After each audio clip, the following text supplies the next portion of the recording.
you've been super busy, not only with music, but with other ventures. We saw you at the Grammys this year. Yep. That was wild that you were at the Grammys and that they put that on Dynamite. Crazy stuff. You've been just out there trying to become a better person, not just to be a better wrestler, better at everything. Talk to us about your music. Talk to us a little bit about being at the Grammys also. The Grammys was just that was really I had to step back and really be like, yo, man, this is what, like, who else is really doing this right now in the position that I'm in? You know, like, who else is really has the opportunity and the connection? Like, I think there's a lot of like people that have connections to do it in the wrestling industry. I'm not going to put myself on that much of a pedestal, but who's actually doing it? Mm-hmm. I think everybody has the connections to do anything that they want to do, but like, how much are people really utilizing what they have or what they are?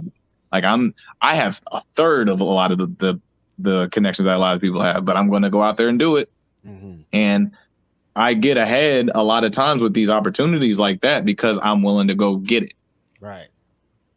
And the people that, like, on the other side, like my buddy Prophet, the producer who producing that solo that I'm dropping on September 5th, mm-hmm. he won 2 Grammys that day for his work on the Donda album for Kanye West. Mm-hmm. So the fact that I was like, he's like, hey, you want to come to Vegas and do this and go to the Grammys? Yes, I do. I'll be there. That shows him. I was like, okay, this dude wants it. Mm-hmm. I'm going to go above and beyond for this guy because he's here doing it. He has, you know how many connections that guy has in the industry? How many friends, how many family members that could just like, he could easily fill my spot. But he asked me and I said, yeah, and I'll take it.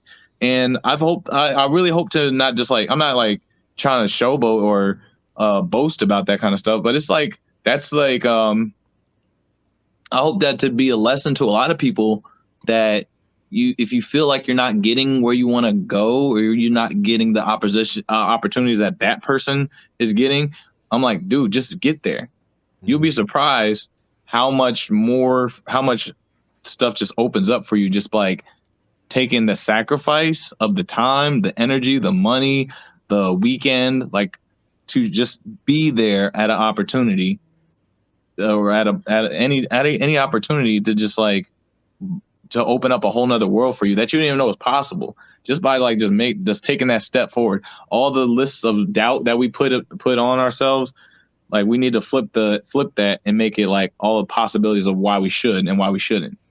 Start making lists of why you should instead of why you can't. Mm-hmm. And that opens up another doorway to just like, okay, I'm with Kanye's producer. Now this guy has like Kanye vocals that he's going to put on my album. Mm-hmm. So I have featured vocals from Kanye on my album coming up next year. Mm-hmm. Wow.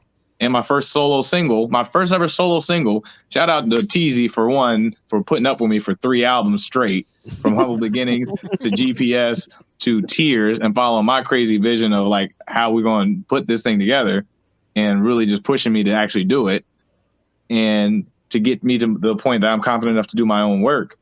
Like, that's where I'm at now because I actually stepped up and did it. Shout out to Prophet and Flash Garments for hooking me up with the Big Pressure song, you know, doing that, making that at 4 a.m. in LA, you know, like all these things just happened because I just like, let me try it. Let's do it.